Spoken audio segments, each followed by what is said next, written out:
I moved back to England after living in Australia for 7 years because part of me thought Australia just wasn't enough. And I think I was honestly comparing totally the wrong things. And I know how that sounds. Like Australia is so beautiful.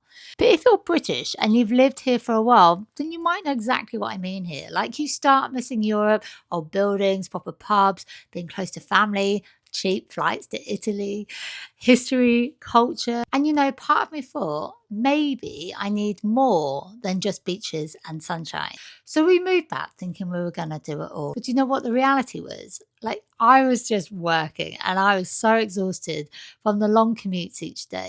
And those dreamy European weekends I'd honestly pictured, like they barely happened. And this is because real life is still real life no matter where you are.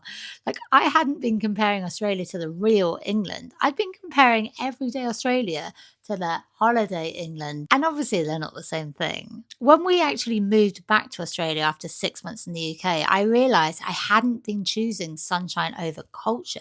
I was actually choosing the life that made my actual days feel lighter. The walks, the space, the light, the feeling that life didn't actually have to be heavy all the time anymore. And that's really what I'd been missing. I'm going to share the final part tomorrow. And that's one lesson I think every Brit in Australia needs to hear.